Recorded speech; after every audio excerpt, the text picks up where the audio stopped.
started. Right, I'm Phil Mullen. Welcome to this history lecture, part of the history strand, but as you're aware, we've put it on as a standalone event, so this is in effect an additional plenary for us all, so I'm pleased to see so many people here. Our lecturer is Frank Furedi. He's Emeritus Professor of Sociology at the University of Kent, and also I see a visiting professor at the Institute of Risk and Disaster Reduction at UCL. Had a good week. As Claire said last night, Frank very much provided the intellectual inspiration for the Academy. And most people here, who I recognise, will know Frank very well, because he's given, not least because he's given keynote lectures here over the last 4 years. But if for some of you that are new to hearing Frank speak, I would recommend afterwards having a look at the biography, because in your welcome pack, because that lists a number of Frank's many books which explore a number of contemporary cultural issues, and they're all very well worth reading, so do add those to your reading list, please. The subject of the lecture then is value or price, the morality of commercial society. For people of a certain generation and older, including me, our introduction to Adam Smith was mainly through The Wealth of Nations, and through seeing and having explained that Adam Smith as the founder of classical political economy. But as you will have noted from any of the readings you've done and from general knowledge, Adam Smith has been brought to our attention in a different guise over the last 20 years or so, particularly as a moral philosopher and as the author of his previous influential book, The Theory of Moral Sentiments. And it's the Theory of Moral Sentiments which was the main recommended text for this session. The reasons why we've had this sort of a reinvention of Smith as a moral philosopher, I don't think we're going to go into today, and some of them I don't think are very progressive reasons. But the reality is that is a man who did write two very, very important books, and while there's a lot of discussion trying to argue that there's contradictions between them, my own view is that if you just get beyond, not much further than reading the titles, but into the first sections, you will see that they are, I think, very consistent and very complementary books, and that they express the similar reasoning of Adam Smith. So I think that's very important. And one of the common themes, which I think Frank will refer to, is the common theme of the invisible hand, which is in both Theory of Moral Sentiments and in The Wealth of Nations. And one of the things, amongst others, that Frank is going to be looking at is how Smith attempts to reconcile the invisible hand of the market with benevolent moral outcomes for society. Frank.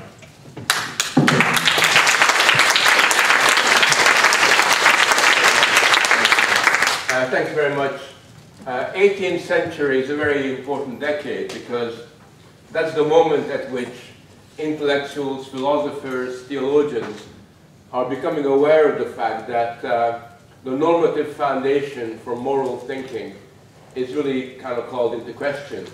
You no longer have unquestioned moral principles, or certainly no longer have first principles that underpin morality, which are uncontested.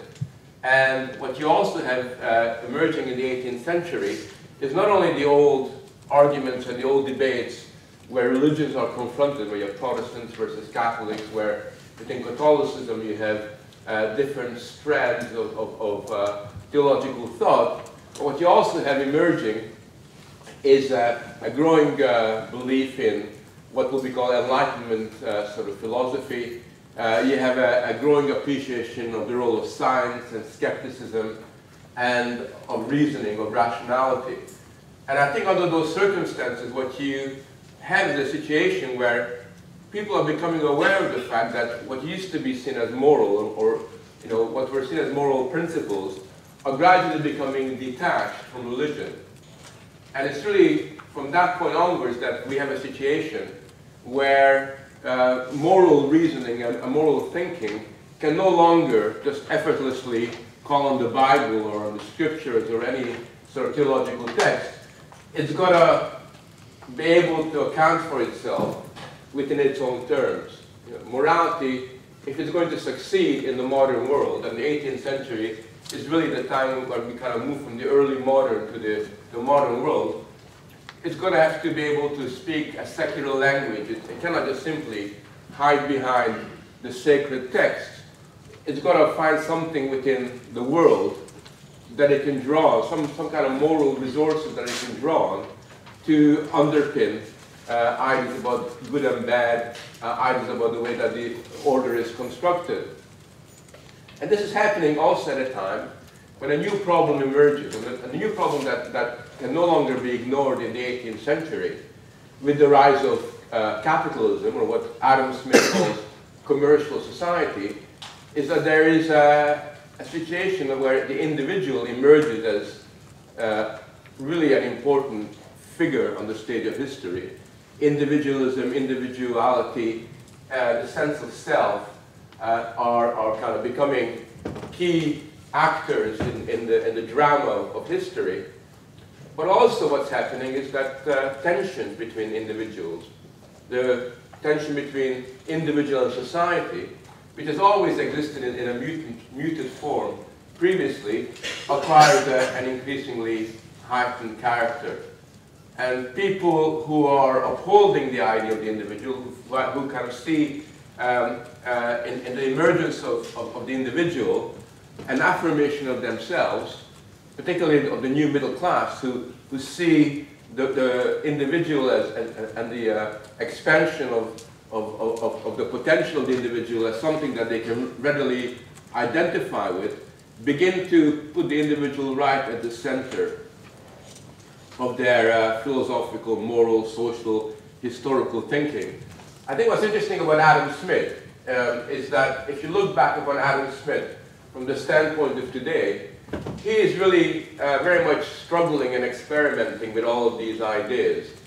If you've read the Theories of Moral Sentiment, although it's meant to be a philosophical text, I don't see it as being philosophical in the way that Aristotle was, or the way that sort of Thomas of Aquinas dealt with philosophy. It's an empirical investigation of the world. He's very materialistic in the way that he tries to incorporate different aspects of reality into his text. And what he's really doing is just kind of generalizing, making generalizations from those investigations, and presenting an idea of moral order. It's an idea of moral order that is based not so much on a kind of cosmology of thought. It's not a cosmological sort of statement. I see the moral order that he presents to us as being based on his standpoint of the individual. Like, it's the relation between individuals and the way that relations between individuals are conducted that kind of seem to create the energy and the raw material out of which a kind of moral life will be constituted. He explained his workings of society through three principal texts: the Theory of Moral Sentiments, which I think many of you will have read, the Lectures on Jurisprudence, and the Wealth of Nations. And although they deal with slightly different topics, there are mutually sort of reinforcing texts if you read them, and they do constitute a fairly impressive corpus of ideas.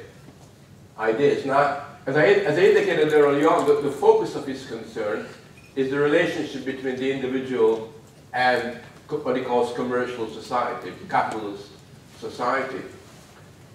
What he's really worried about, and what he's preoccupied with, along with most of the other Scottish Enlightenment philosophers of his time, is that you have the obvious decline of traditional ways of managing and regulating things. The taken for granted normative foundations of society are much weaker than they were in the past.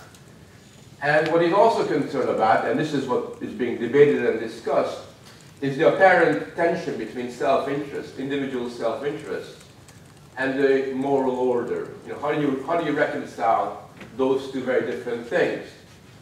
And it seems to me that what he's doing in the course of engaging with this is part of a movement that's breaking away from the medieval moral order. They're breaking away from moral conceptions that are based upon foundational sort of principles and attempting to reconstitute a system of morality based upon liberalism and the individual. Now, one of the things that liberals are, and here's a classic liberal in the classics, that's one of the ways that we talk about liberalism today, is that they, in a sense, see the old institutional forms that still exist as to some extent representing a restraint on human energies, upon the free expression of human energies, and upon the manifestation of human aspiration. They no longer see the old ways, the old order, as providing an institutional sort of means for expressing the liberal moment, for expressing individuality. And in their celebration of the rights of the individual, they obviously are critiquing, criticizing the claims made by the existing individuals and its limits on those kinds of activities. And they're looking for a new and better way of organizing the social order. And what Adam Smith argues is that the decisions about what is in the interest of the self is best decided by those who are directly concerned with what the individual needs or wants to do, rather than by the state or by groups of powerful individuals.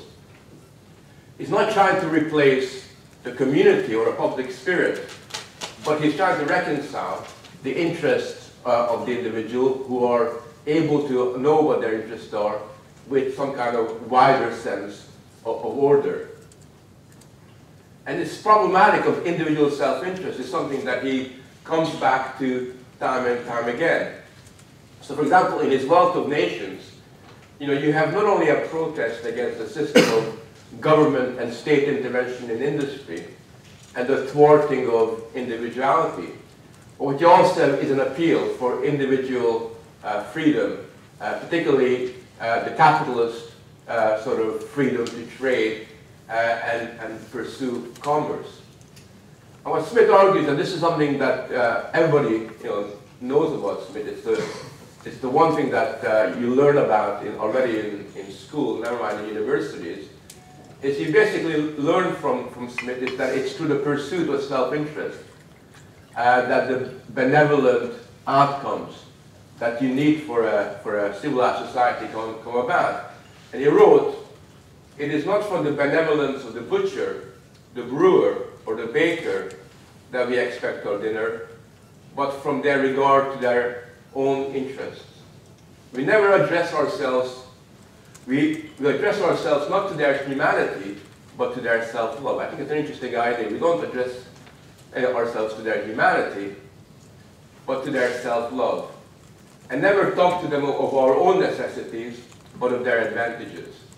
So it's a very clear statement of self-interest and the attempt to almost give the pursuit of self-interest a quasi-moral character, that there's something almost innately morally good about the way that you kind of pursue your self-interest. It's almost a moral category in its own right.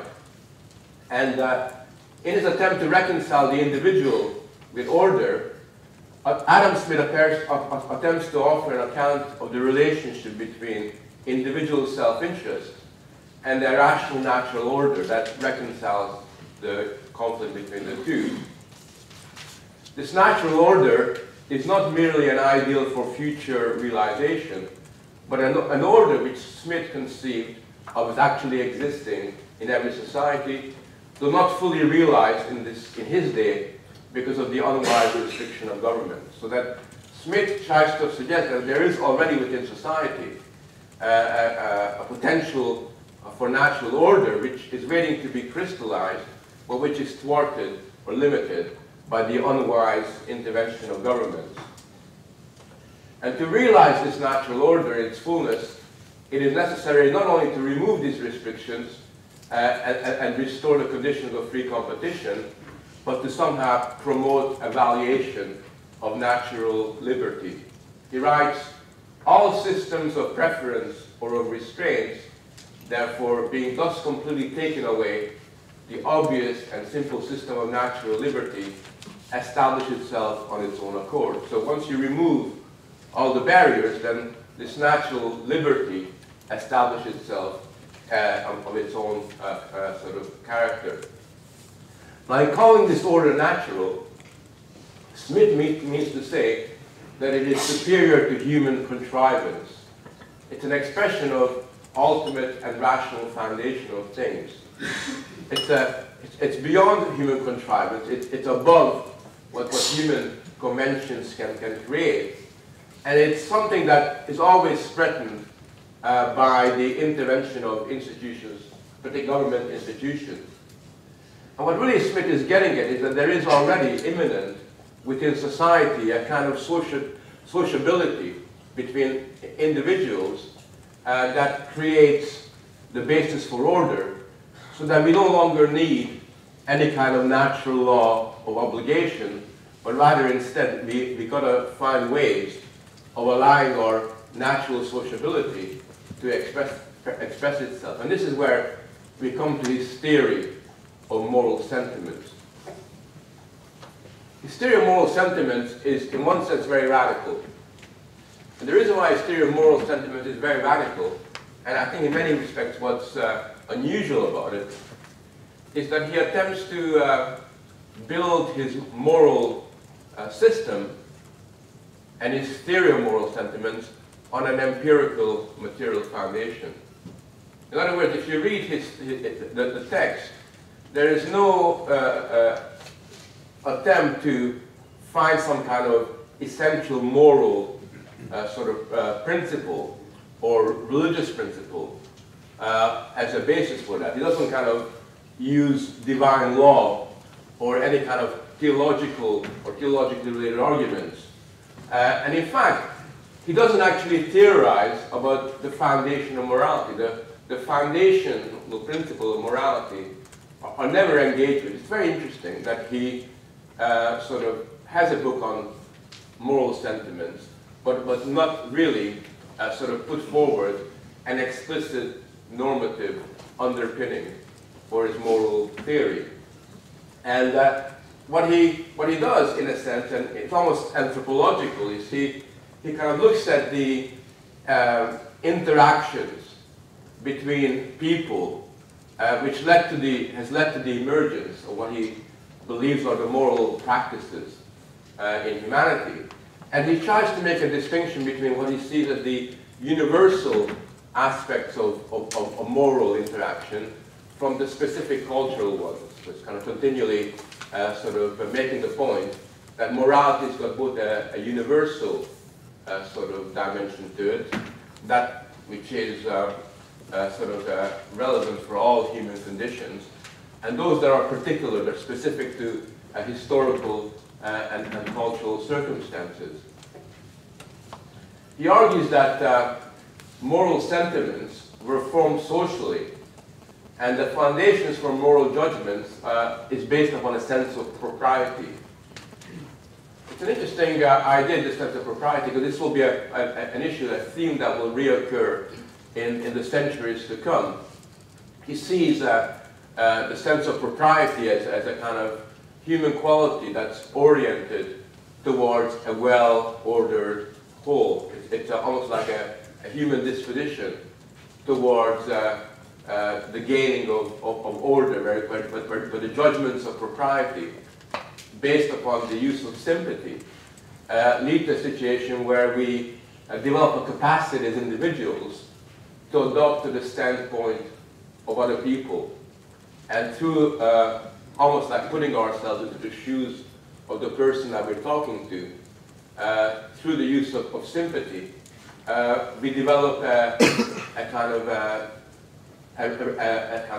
an objectivity that provides the basis for an ordered kind of world.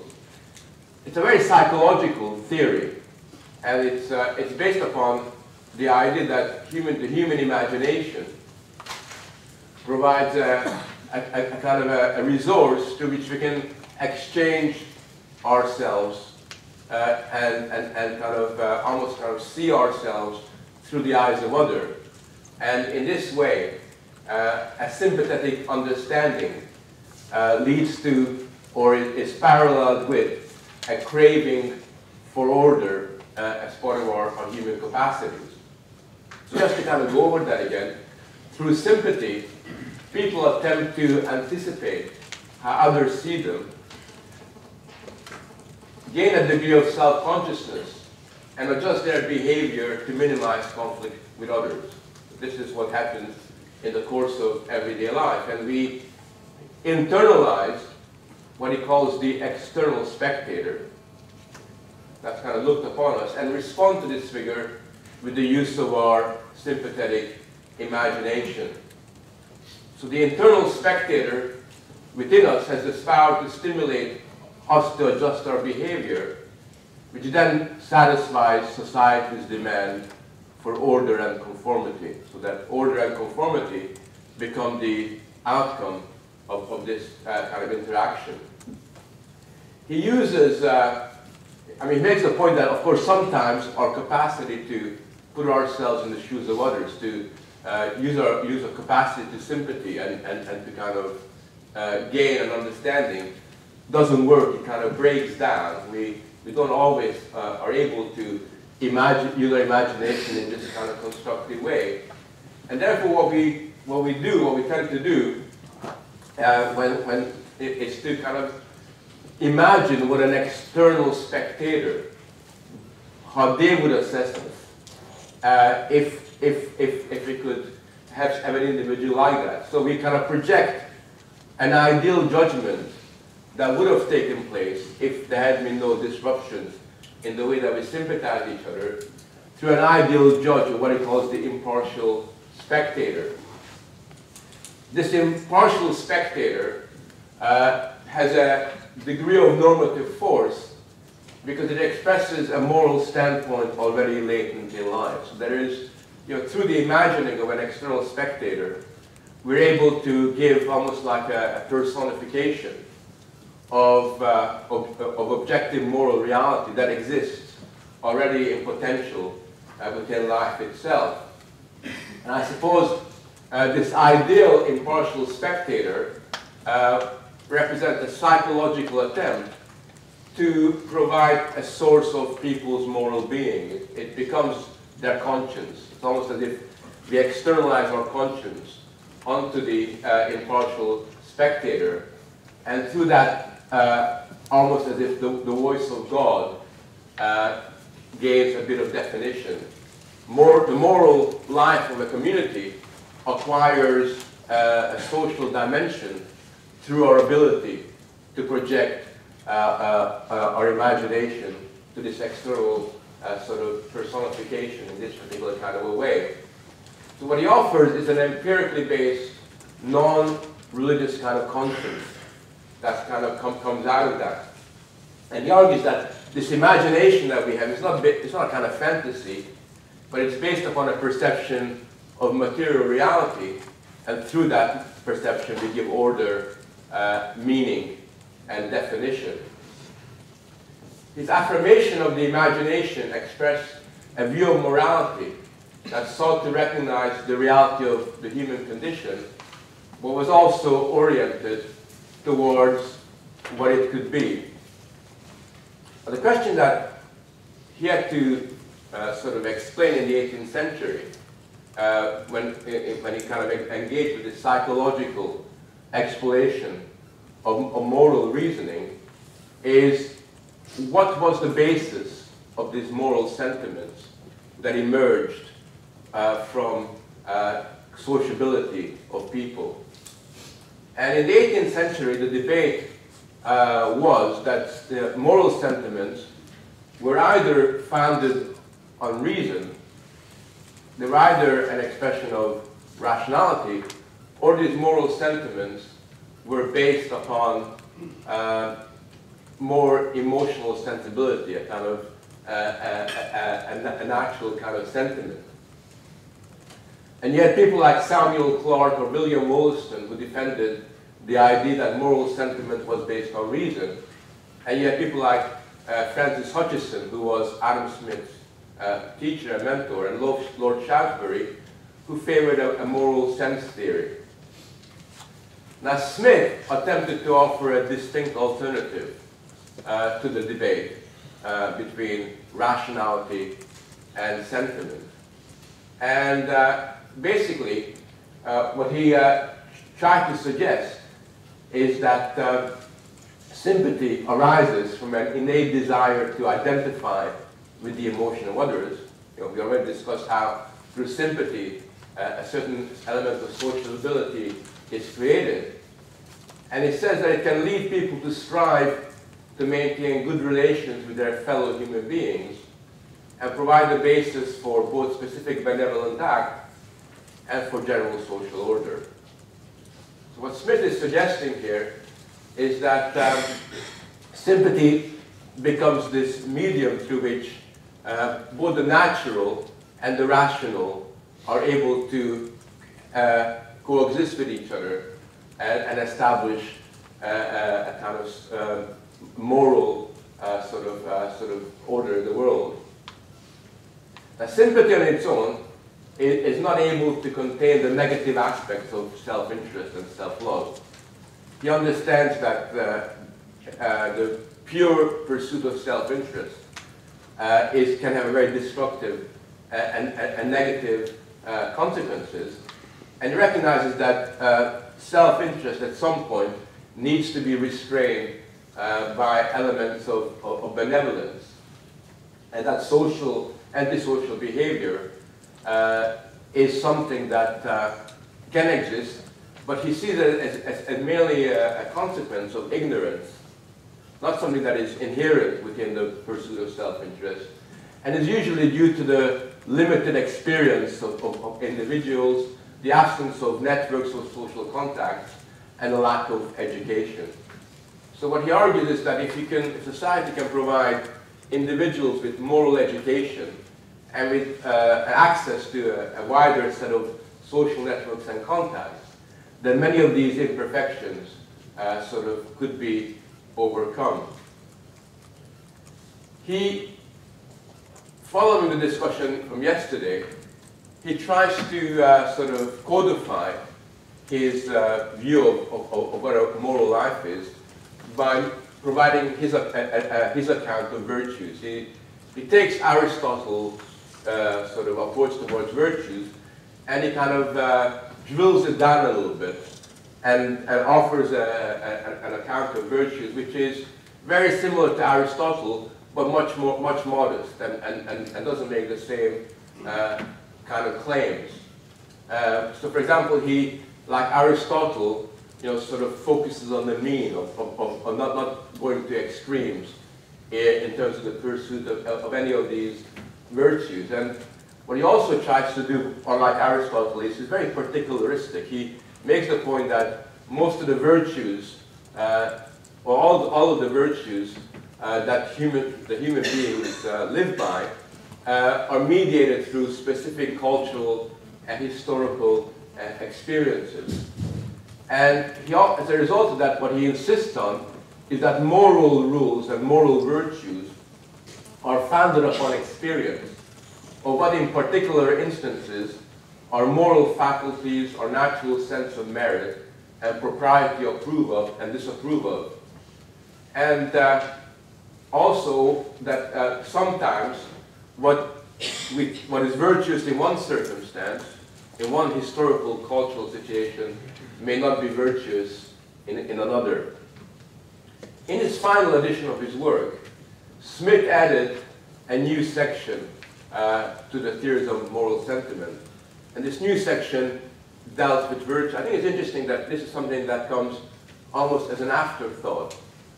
And I think one of the reasons why it comes later on in his work is because he must have been unsatisfied or must have realized that he didn't quite hit the nail on the head in terms of being able to reconcile sort of his attempt to deal with individuality and expressions of individual self-interest and the moral order. I think his discussion on virtues is very interesting because it is a discussion of virtues that is extremely pragmatic.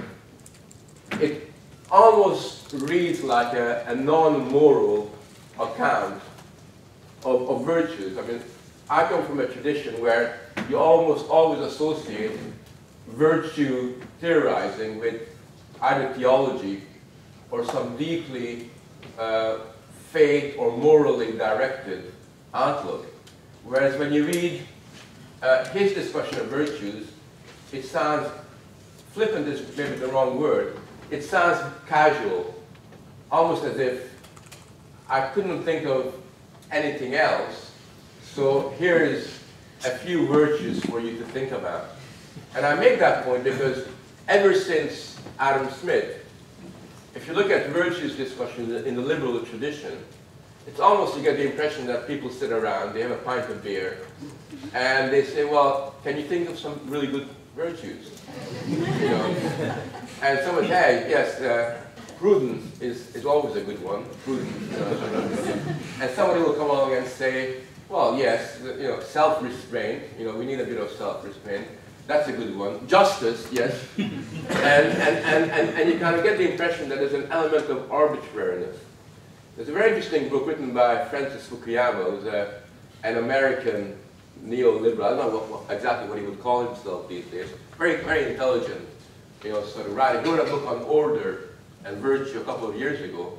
And you can really see there that this casualness about the discussion of virtues becomes even more, you know, sort of arbitrary. It has a very unsystematic character to it. Adam Smith has got 4 virtues that he wants us to consider, but they're not of equal importance. They're all dealt with very pragmatically. So the 4 virtues for Adam Smith are prudence, benevolence, justice, and self-command. He says that benevolence is too personal and contingent to exercise any regulative functions in society. He recognizes it's got social and moral value, but basically being good, benevolent behavior is not something that can have institutional or practical consequences, and he's very much interested in institutional and practical consequences. He says self-command is a virtue that's immersed in all of the virtues. Obviously, self-command implies, you know, getting a balanced sense of not being, you know, sort of not going too far or being too excessive in the exercise of any kind of virtues. Prudence he likes. I think every liberal thinker since the 18th century all sign up to prudence, and conservative thinkers as well. Prudence is a central virtue since that time onwards, and he likes prudence because it's focused on the pursuit of our interests, prudentially. And for him, for Adam Smith, prudence becomes not a philosophical topic, a topic for philosophy, but becomes a subject for political economy. And prudence is something you deal with in the domain of political economy rather than in philosophy. And finally, the virtue that he's really interested in is justice. I think his most interesting account is really about justice, where he makes a point. He says that justice is focused on avoiding injury to our interests. And that's the subject of jurisprudence, of law. And then he then goes on and argues that there are 2 types of justices. The virtue of justice can be either negative, which is the avoidance of harm, and that's the main pillar of society and social order, and it can be positive, but I'll come to that in a second, which is actually exercised fairly rarely.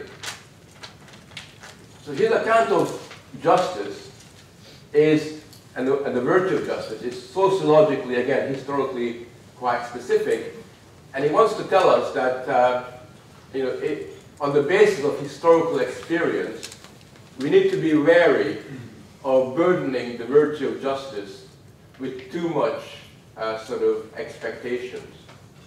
It's continually holding back and tells us not to take, virtues too sort of extremely. We've got to have a more restrained, modest sense of how these virtues work, how the moral guidance provided by virtues express themselves. The way he does it is he makes, following David Hume, he makes a distinction, as I said, between negative and positive justice, virtues of justice, and he makes the point that sort of the negative virtues are concerned with the absence of injury. Positive virtues are focused on benevolence and the promotion of good for others and oneself. This leads to what some critiques of Adam Smith and some supporters of Adam Smith have called an indirect form of normativity. I think it's with his discussion of the virtue of justice that normativity enters into his conception of a moral life, but it's an indirect normativity. And that becomes very, very clear in the way that justice is discussed. It basically says that positive justice, a kind of benevolent justice, is something that, or the justice to do with a good life, is not something that you could apply to everyday life. He understands that the problem with the virtue of benevolence as well is that it's too abstract to be able to codify and to enact in terms of proper principles. And that the acts of benevolence or positive justice are elements of our life that we can experience in our everyday relationships within the family, the way that a mother deals with a daughter or a father with a son, but it's not something that we could somehow project onto the wider society in anything other than a very general, sort of abstract way, what today we would call a kind of Sunday school preaching sort of way, which we kind of preach it on a Sunday, but don't very much think about it sort of later on. However, he says that negative justice is something that we can deal with in our everyday existence, because we recognize that injury is perceived as an evil in all its life forms, and therefore creates a condition where the virtues of abstaining from injurious behavior, which is the virtue of justice, acquires a universality.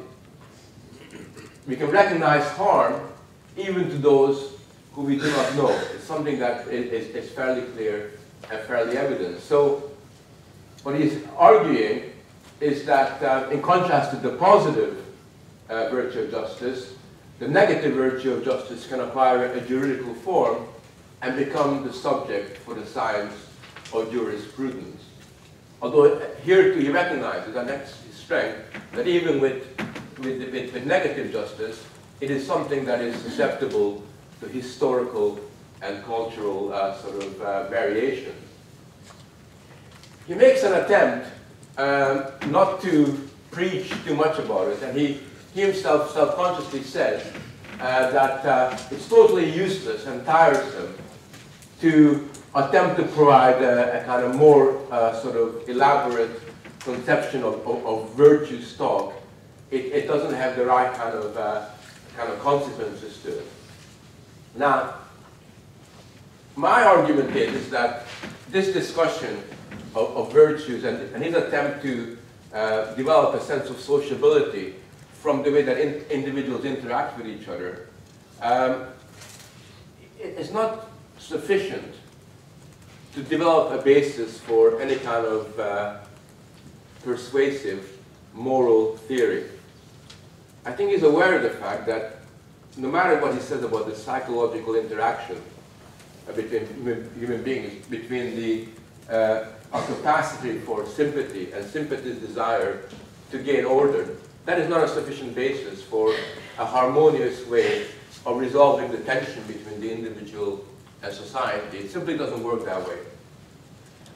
And therefore what happened is that, in line with most liberal thinkers of the 18th century, is you kind of draw on other elements to give strength or to underpin your conceptualization.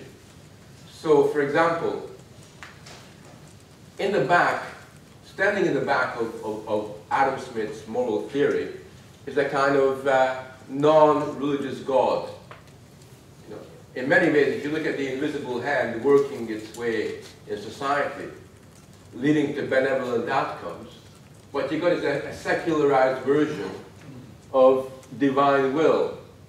A kind of, you know, in the 18th century it would have been a deistic kind of religion that, in a sense, steps in and acts as this kind of arbiter of last resort.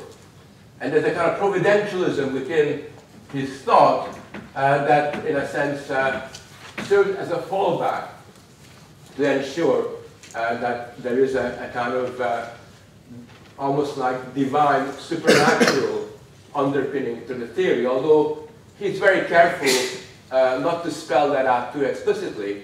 And although he calls upon religion time and time again and makes the point that religion has a positive quality of being able to sort of solidify sort of people's attitudes, and religion is good because it sanctifies our capacity for exercising sympathy. He doesn't actually want to go as far as to prescribe a religion in a very sort of explicit kind of a way. But what he does do, and this is I think the principal way that the moral dilemma of a theory that lacks a normative foundation is resolved, and has been resolved by virtually every theorist since Adam Smith in the liberal tradition, but also in the conservative tradition, is that they always draw upon custom and habit. That becomes the way in which many of the difficulties are actually resolved. It's almost as if habits and custom becomes the principal foundation of moral order. So custom and habit, because something has been done habitually over a period of time, almost de facto becomes proof of its moral worthiness. I think that's a let-out clause that exists within that tradition. It becomes even more powerful within the conservative tradition, you know, where prescription, we'll talk about later on today, becomes institutionalized. So when Adam Smith wrote that superior age, superior abilities of body and of mind, ancient family, and superior wealth seems to be the four things that give one man authority over another, what he's done is he's given an account of authority which is thoroughly naturalized. The habit and custom acquire almost like a natural character. You know, because somebody is superior, because they come from an ancient family, because they are able to embody tradition, that is, these kind of cultural and historical qualities acquire a natural, almost a rigidly natural form in the way they work out. And what he argues is that this is something that everybody recognizes. The reason why we have harmony within society and the reason why order is maintained is because we recognize very, very clearly when tradition and habit speak to us. So unlike, for example, Hobbes or the social contract theorists of the 18th century, who basically tried to solve the same problem that Adam Smith is dealing with by arguing that harmony is the outcome of a social contract that was arrived at either historically or in other kind of a way. Adam Smith, very much in the Scottish tradition, and what we call also the English tradition, finds the answer within customary law and tradition and habit. And I think it's very interesting because he criticizes those who call upon a contract to explain order. And this is what he says. You know, listen to this very carefully because it is the Smithian, it is the almost like the Scottish and English way of dealing with the problem. He says, ask a common porter or day laborer why he obeys the civil magistrate. He will tell you that it is right to do so, that he sees others do it, and that he will be punished if he refuses to do it, or perhaps that it is a sin against God not to do it. But you will never hear him mention a contract as the foundation for his obedience. So he dismisses contract theory. That's never why people are touched. People obey, people fall in line, people cooperate, because they recognize that there are certain institutions that are endowed with power and authority in virtue of their kind of customary role, and are underpinned by the habitual relationship that they reproduce with the passing of time. And time again, Smith uses an expression which I think is a lovely expression. He talks about habitual reverence for order, for the moral order.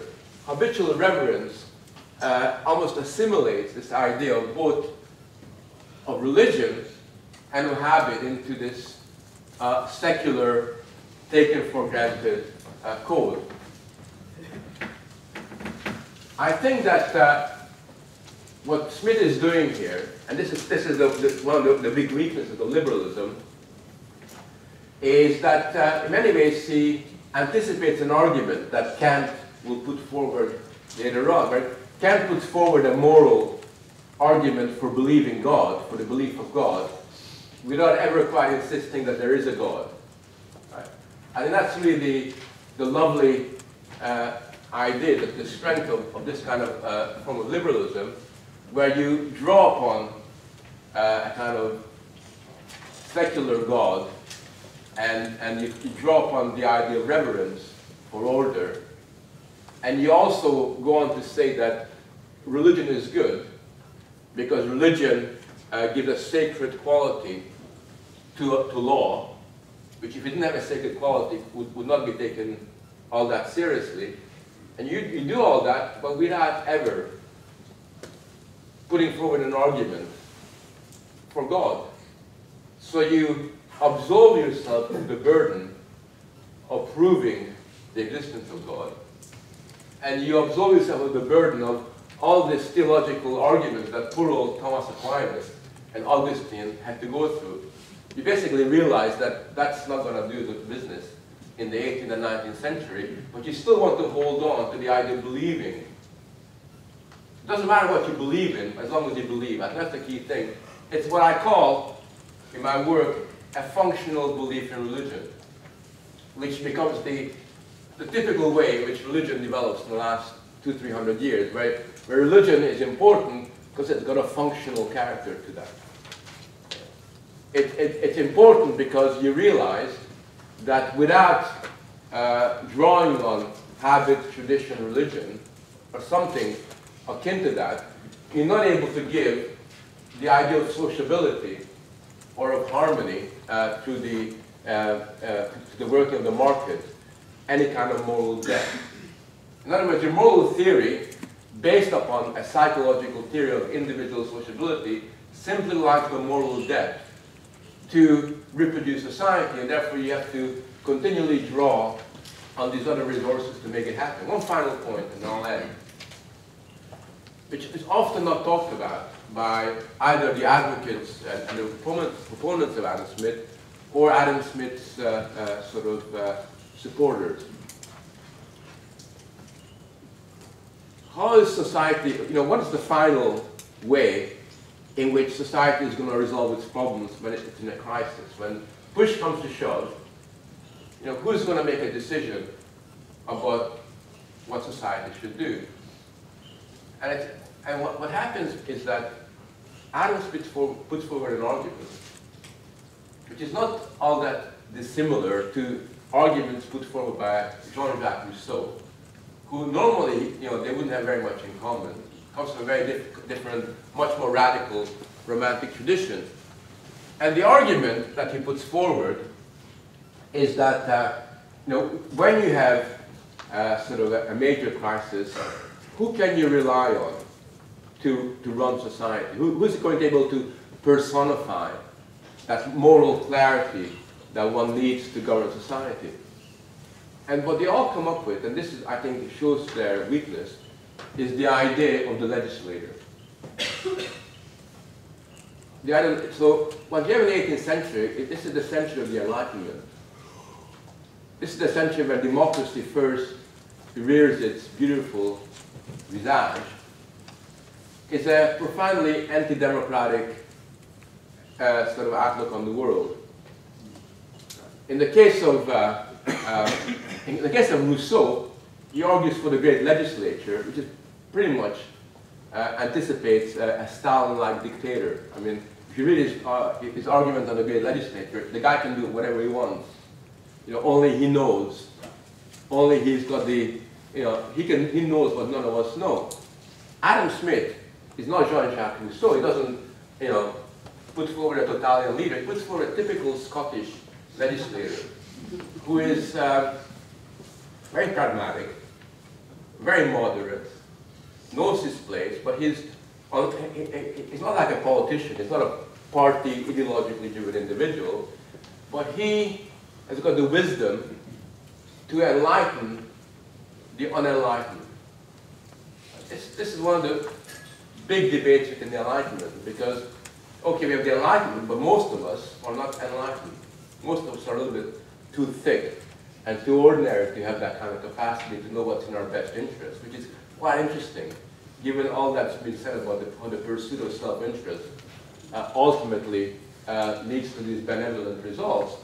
When push comes to shove, he argues what a lot of other thinkers argued in the 18th century, is that we need an enlightened dictator or a legislator who is going to be able to direct us in a way that is morally justified and benefits society. Unlike the other legislators, Smith is a very kind of modest one. He doesn't go too far. He's not very ideological. Smith says, even if he cannot do much good, he says the legislator will try to avoid harm. And that's really what he ends up on. It's a kind of a compromise figure who has the capacity to, sort of give us kind of moral clarity, but he understands there are limits as to how far society can be taken at any one time. And what you end up with is a kind of theory of morality that is extremely modest in its propositions, and more or less tells us that really what we should be aiming towards is avoiding harm rather than worrying too much about doing good. I think that's very interesting because it comes right in the middle of the Enlightenment, where many of us would have thought people would have a rather more robust, future-oriented, positive, ambitious way of looking toward the future.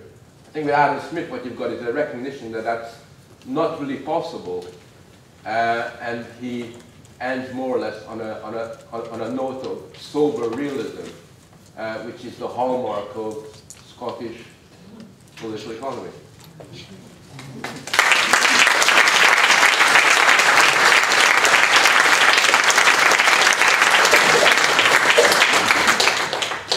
Okay, thank you. Where are the two microphones? Microphones, one there. All right. So we can start with Bill there, and if you could come up to the front here. Well, obviously, and with that are the seeds of relativism sown, because now you have morality without principle, and of course tradition and custom changes, and therefore becomes absolutely relative to culture and context. But my main point is that functionalism is the dominant mode of organisation of our times. Why do extremely bright young Europeans choose to go and work for the European Commission, where they will be engaged in tedious, laborious debates about the minutiae of a new regulatory procedure until 3 o'clock in the morning, which really has little impact in people's lives other than to cohere an identity of what it means to be a European, or as a functional organisation rather than necessarily an effective institution. Why does risk management feature as the dominant mode of the United Kingdom's national security strategy? Not because risk management and its ridiculous endless audits necessarily works, but because they need to be seen to be doing something in an age without principle. That's why Adam Smith created modernity and we live it. Thanks, Frank. I thought that was really fascinating lecture. One thing that struck me is that as time proceeds, you get even more naturalised versions of morality. So, for example, once Darwinian theory is on the scene, you get a literally naturalised version of it. So that's to say that human beings have an evolved capacity for empathy, which acts behind the backs of the individual to create social coherence. So that was, say, for example, Herbert Spencer that we discussed a couple of years ago, I think could be seen as a kind of adaptation of this idea in substance. My question really was about what assessment this leads to compared to the way Smith is mostly discussed in relation to his idea of the individual. So Smith, and as it happens Herbert Spencer, are often discussed as really sort of arch-individualists who have this incredibly strong emphasis on the idea of the individual. But your account at least suggests a much more ambiguous, much more constrained idea of the individual within this way of thinking, precisely because it becomes impossible to find a normative basis for morality that really does put the individual first. So inevitably you then have to move outside and behind the back of the individual to create a basis for it in one secularised version or another, which is does lead to a quite different argument about what characterises Smith's thought to that which is, normally knocking around, I think. A couple more. Right. Can I just comment? Yeah, of course. I think I should have talked about it, but I don't want to go on and on. But I think you really hit the nail on the head, because the popular conception is that Smith is this upholder of the risk-taking individual. And I think that he tries to be that. I think Smith, if you see it historically, is a great thinker. You've got to see him as a pioneer who's trying to, sort of deal with what are in fact irreconcilable tensions that are imminent within commercial society, that are at the heart of capitalist society. They're part of our lives, and you cannot reconcile theoretically what is practically irresolvable. That's just not how these things are done. And I think that what's interesting about Smith, and this is something that has been totally underestimated, is that rather than being the theorist of the individual, he's trying to moralize the pursuit of individual self-interest. What he really is, and this is, I say this as a sociologist, is that he's really one of the founders of what we call sociology today. Yes, exactly. Because what he's really interested in is society. And although he hasn't got a language yet, he is already, kind of dealing with the tension between nature and society. And to his credit, he hasn't got a polarized conception. He doesn't say, that, a lot of people very mechanistically counterpose nature to society. He tries to integrate the two in a way that is quite eloquent and coherent. But he is somebody who's already developing an idea that will become known as social determination later on. Social determination, which is usually associated with Marx, which he did, sort of develop, actually begins in smaller form with Adam Smith. He's the first person that sees society as, when he's talking about the invisible hand, he's not talking about an invisible biological hand. He's talking about society and the way that the division of labor dominates what we do, regardless of our individual will. Right? Whatever we try to do does not necessarily lead to the outcomes that we expect because of the mediation of society, which drives in particular kind of directions. And I think that's really, I always find it quite interesting that people quite wrongly caricature him as what he isn't, and miss out the fact that he is, if anything. And for that reason, so is Ferguson and Miller, all the key thinkers in Scottish political economy are all really crucially important in developing what today we call social theory as a basis for that.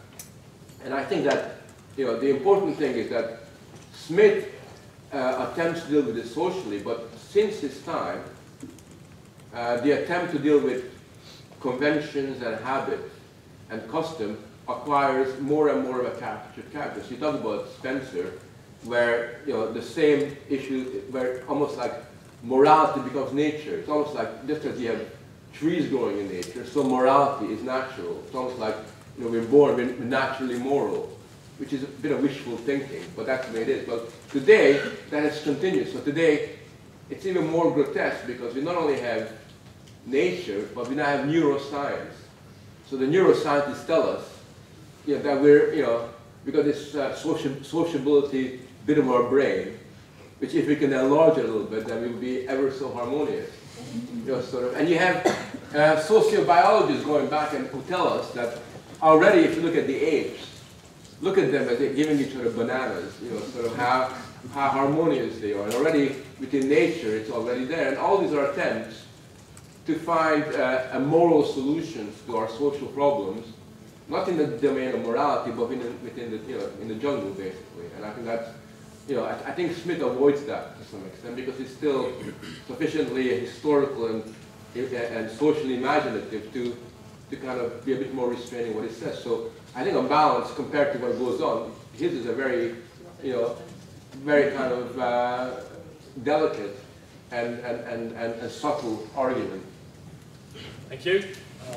I'm completely fascinated by this idea of the sort of arbitrariness of the virtues that you find in Smith, and I just think it seems to connect with so many of the ethical problems which have just gone on until today, and it makes me think a lot of the Alistair McIntyre reading, this attempt to go back to find the virtues in ancient thought. Somehow, can we make those live again? But it seems like that never really works. So perhaps we already have that in Smith, that we're trying to invent virtues. And of course there's a good reason, because if all you've got is a negative ethics, a kind of ethics which is about prohibition and things you can't do, it is, I think it's sort of mind stultifying and character stultifying. But it throws this problem into very great relief. So how do we actually create or think through or connect with virtues that actually make sense for the period that we live through? And it seems that, as far as I know, you've got to know others or Frank has the sources, it seems that the virtues that people put forward contemporaneously, or that we seem to be utterly inadequate to the sort of task that we have. So, in a way, we seem to be right with Smith with this problem. Next, you. Yes. I just wanted to go back to kind of Smith's views on benevolence. It seemed a bit like a vague kind of dismissal. Benevolence and being good as not really having any kind of role to play in establishing a moral order or anything like that. It seemed a bit of a vague way to dismiss it to me, so I was wondering if you could maybe explore that a bit more as well. One more here. Smith was definitely a milestone in the tradition of thought where subjectivity somehow resulted or was put into a kind of objective framework. And it seems to me that with this discovery of this beautiful spontaneous order that emerges through the invisible hand and those selfish interactions, it almost seems to me that his introduction of virtues, which you mentioned, he introduced in a way in afterthought, seems quite unnecessary. Why didn't he come up with a, say, spontaneous order of virtues, which would come from the subjectivity of which the mechanics he discovered earlier?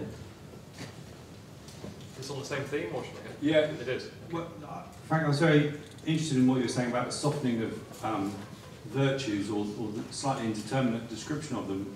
in Smith, and I just wondered, was that also linked to his more empirical approach and the fact that there was an emerging social order at the time at which he was writing, and given his more empirical approach as opposed to a metaphysical approach, necessarily he wanted to keep things to some degree more provisional. And just wondered whether that was, I mean, actually, that is an open thing to do at that moment in time because you're seeing things emerging.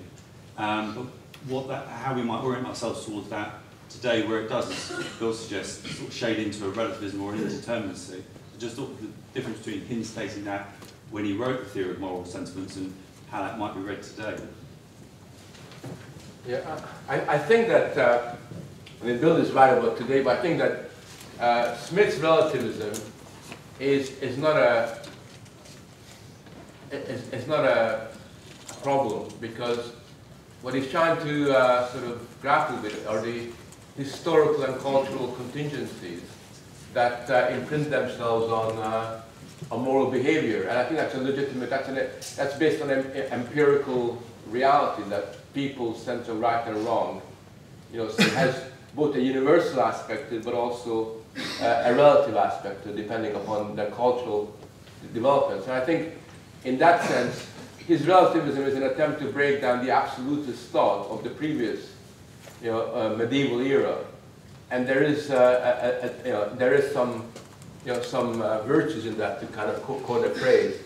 So I think that should be borne in mind. Now, somebody raised this question about negative theory of virtues, or negative theory of ethics, which is really there. And at first, when I kind of read Adam Smith about this, I was very unsympathetic to it, because I think, like most of us in this room, in an ideal way, we would love to have, for example, I know that any father would love to tell their child, these are the 6 virtues, live your life by it, sort of. It would be really great if you could, sort of reduce the socialization process to this kind of formula. And in an ideal world, we always, I think most of us are trying to find ways of giving meaning to what we think is good, or good life,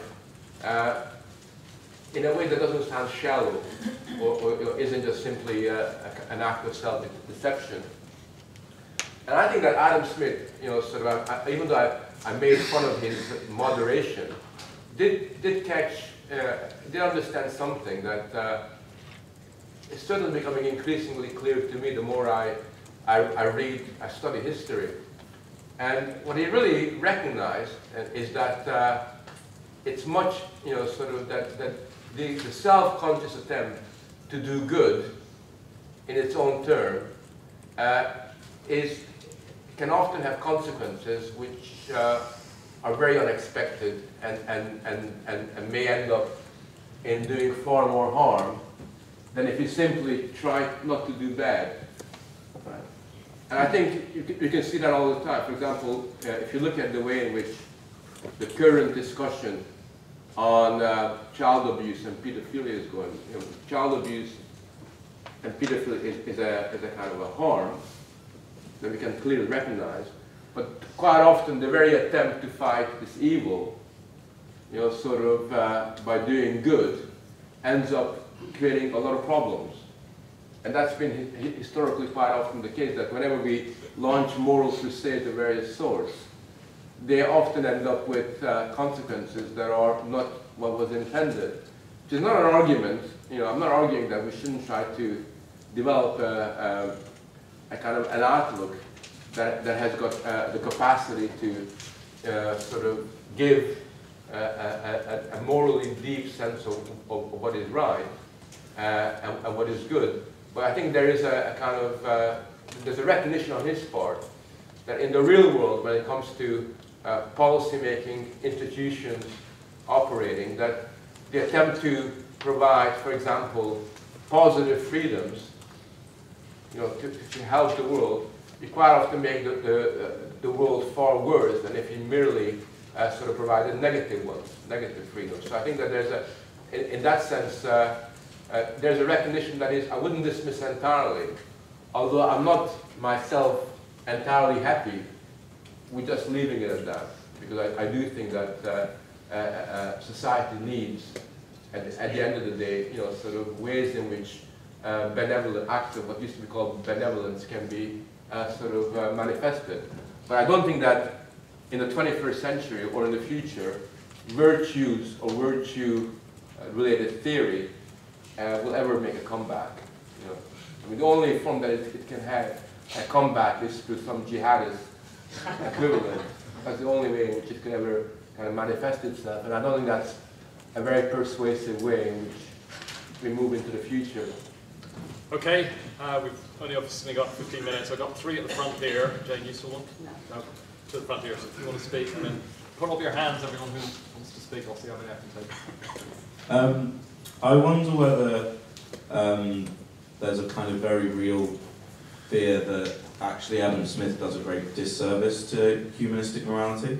So in the sense that he seems to offer this kind of repackaged theological conception of the invisible hand and the external spectator that's essentially a repackaged form of God's voice speaking to us, arguably. Could you perhaps worry that actually in trying to be so conservative and trying to appeal so much to habit and custom, that really he is kind of unashamedly taking the cause for freeing ourselves from theological prohibitions back a step? Yeah. I'm just trying to understand this in terms of the ought and the is. So if Smith is trying to derive an ought, or the ought from what is, and you're saying that the problem is his misapprehension of the is, I'm thinking to this morning's session that Donald did on the Judeo-Christian tradition, which seems maybe thinking in those terms that there's a kind of avoidance of that relationship by saying that the humans are never capable of the ought, so we need the authority of God, which is outside of the human is, and obedience is what's required. Is there a way in which you can restate that relationship, or is it something that has to be broken? Because presumably the bind we're in is that we're always going to misapprehend the is. So how do we derive the ought? Okay. No. So one of the questions I had on my mind was about why the particular Humean and Smith tradition, but we also see similar sentimental theory in Burke, why that wins out, especially given at the time that, in academic philosophy they're only starting to realise the degree of disagreement that was going on in this time between people as you said, Butler, Price, Reed, all these names, and they're all referencing each other. There is a real debate. It's not like Smith just sort of easily wins out. But I was wondering, basically, why, and it seems, especially in Britain, that the Smith, Burke, Hume view really wins out, and that, so obviously you've got competing traditions in Republican tradition in the States, and in France, obviously you have the revolution. Without turning this into just a question of why is there no revolution in Britain, but why specifically is Price so attractive, is Smith so attractive in this British context? Okay. Thank you, Frank. Fascinating. I'd always understood that, the contradictions of capitalism as being to do with the inability of it at some point to be able to extend all the positive things that it developed. But increasingly, I've kind of rethought that and thought what seems to be happening is not kind of like a question of inability to extend, but it actually seems to be in the ways that we've been talking about, eating up its own benefits, kind of retracting, destroying the potential for whatever was positive. And so it creates the individual, but at the same time limits it. And whereas before I thought of it, well, there was capitalism and this potential, and then there was a reaction against the French Enlightenment and what have you. So I don't see it quite such a linear way. And what you've said today kind of, reinforces that for me. My questions, I totally agree with what you said about perhaps having to accept a negative basis for morality, even though it might be a bit less kind of sexy and appealing in some ways. And also the harm done by that self-conscious idea of doing good. And just to use the example of neuroscience in education, this is being imposed in a whole understanding of, well, neuroscience is part of science, science is knowledge, knowledge is good, therefore we must extend this and do good through using science and applying it in wherever we can to ameliorate the problems, although they don't often say exactly what problems they want to address. And that just seems to me so wrong, and what seems to me, what I think is really, really wrong, for me I just feel it as like morally wrong, is that kind of, it's crushing the imagination. And I'd always seen the imagination not just in an arty sense, but in that more fundamental way that you talk about the way Smith understood it, as quite a fundamental part of our humanity. Epitomised by the creation of digital humanities at UCL, I think, which seems a bit of an odd thing. Thank you. Dennis? I was interested in the way you kind of finished by saying that find some normative sense of the good would be a kind of great difficulty for now, at least. I think that's what you said. But in the absence of that, the do no harm aspect of this kind of approach, you know, is more acceptable, or you know. But in thinking about contemporary society, you would kind of conclude that that idea would feed into the deep pessimism of what exists in relation to human beings and their capacity to deal with the world and, you know, change it or make it anew or whatever. Ken?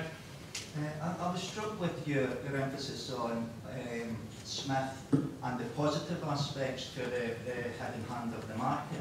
And out of that, you know, could come some moral good for society. I just wondered if you could say some things about the way it's presented in the contemporary period. Because when I think about the hidden hand of the market today, it's usually mentioned in a way to show that we are not in control anymore. So we can't intervene at the political level, it's market forces, it's outside our control, or at the level of the nation state. There's nothing we can do, it's the forces of globalisation. So in a sense, that positive element's gone, and it's almost used to deny, if not moral autonomy, certainly political and personal autonomy, to change things or intervene in things for the better. Right behind you. In defence, a little bit of Smith, I don't know if he was thinking this way, but when he sort of slightly dismisses talking about the virtues as let's just have a bit of a chat about it, but let's not theorise too much. Isn't that maybe a reflection that, you know, when we're looking at different phenomena, such as the world around us, and we can sort of prove through science quite a firm way how things work, that's quite different on a spectrum of phenomena to things like aesthetics and morality, which have a much more subjective taste element to it.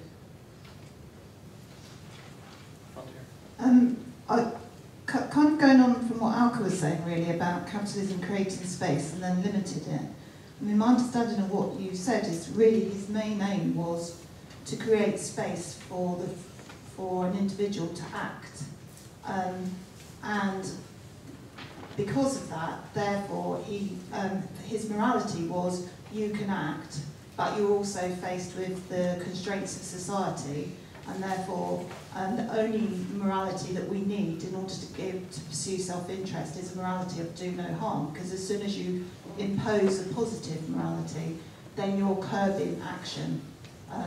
But obviously there's real life where you can act and sometimes it will cause harm, and therefore we do need these constraints in order to have order.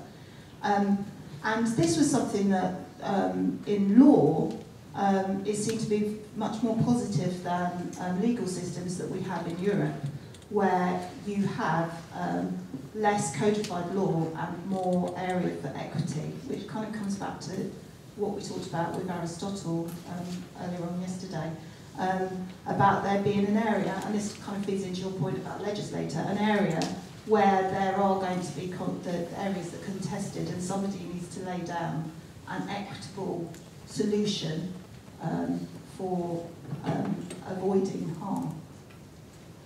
Okay, I've just got two more at the moment. Is that anyone else? No? Okay, so at the back, Alan. You see, I always thought that the invisible hand spoke more to the macroeconomic assessment of demand and supply in political economy than infiltrating our moral lives, and that's how he meant it. But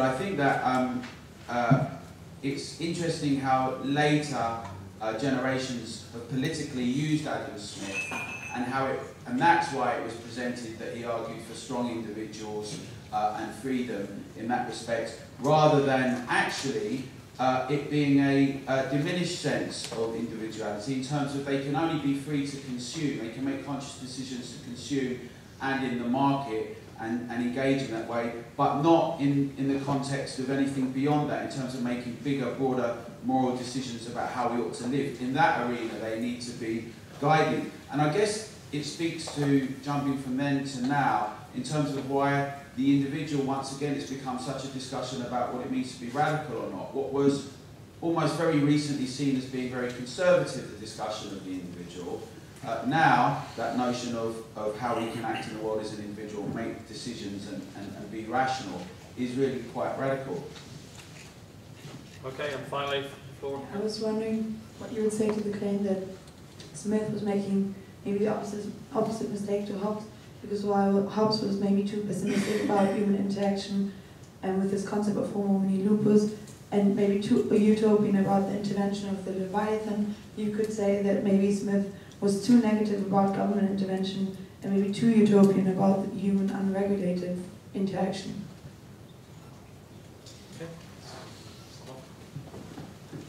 Yeah, I think there's a lot in what you say. I think Hobbes and Smith are both very interesting thinkers. And, you know, if you look back upon political theory, for example, is that me? I don't think so. Yeah. If you look back upon political theory, you know, I suppose you can see that people like Hobbes or Smith or Hegel or people after them succeed in capturing a dimension of human experience which really imprints, that experience is imprinted on their imagination, which influences their theory, and philosophical and political theory almost always develops in a one-sided way in reaction to those events. So Hobbes' pessimism to some extent is influenced by the context of the Civil War and the destructive outcomes that he perceives, whereas with Adam Smith you have this more harmonious sort of perception of this new economy developing and flourishing in that kind of way. So I think that there is a silent dialogue. Right. Do you have a mobile in your pocket? I've got more than one mobile in my pocket. All the other microphones are off, so it must be your own. Just leave it here. Yeah. It's a little bit away. That's my son pointing. Anyway, not just more. Anyway, so there's that kind of development occurring, and it seems to me that Smith, we shouldn't be too down on Smith, because whatever his limitations were, he is one of the last individuals, and one of the first individuals, to try to establish a positive account of the relationship between an individual and society. That's what he's really struggling with. Just because he fails, doesn't mean to say that we should just discount some of the his historic role and the positive contribution he made. And there is a problem, and the problem is the one you allude to, which is you could argue that Smith, when we look back upon him, couldn't give humanism very much of a positive trajectory. And I think that was one of the problems. You know, when you look back upon the Enlightenment now, is that what you find is that there were very few individuals living in the 18th century, or late 17th, 18th century, and then the early 19th century, who were able to democratize the Enlightenment, who were able to develop a harmonious relationship between the individual and society. I often find that whenever I'm asked to talk about democratic theory or democracy, I always go back and talk about Thomas Paine. And there weren't very many other people, you know, that you could say, oh yes, there's Thomas, and you kind of pause. You know, and there really isn't very many other individuals that you can draw, because these few individuals, even though they had a kind of fairly progressive outlook in the world relative to others, were still, you know, sort of overwhelmed by this idea of what yesterday was called moral expertise, which is a totally anti-democratic idea. You know, something that Socrates first spells out, that we have experts on morality, experts in legislation, and then the rest of us. Because if that's the case, then democracy becomes a very passive show where individuals are assigned the role of, of choosing legislators, essentially, and that's more or less it. And I think looking at Smith now, you realize that he really was something special, but even he was limited. And it's quite important not to confuse Smith with Burke. I know that Burke likes Smith, but Smith and Burke are, despite their kind of convergence in a number of areas, represent very different traditions. We'll discuss Burke this afternoon, I think. Burke is the father of conservatism, and Smith wasn't a conservative, although his theory had conservative traces of conservative ideals and conservative, but Smith would not have regarded himself as a man who's trying to just simply hold on to tradition. He regarded himself as also in the forefront of trying to create a new world where the old institutions, kind of would be challenged. Just one point to throw out, which is that what comes out of this discussion is not necessarily they want to have a negative theory of ethics and just leave it at that, because I think any society needs to have ideals to move towards. It's just that it's not easy to simply invent philosophically a moral code. It's got to come out from our experiences, and if it comes out of our experiences, if we decide on the basis of a grown-up discussion about what we think is right and wrong, then what we also do is overcome this problem that you raised about is and ought. Because I think the minute you have the two, it becomes an irresolvable, sort of difference. You can't find a bridge between is and ought once you separate the two, because they become polarized conceptions. Thank you.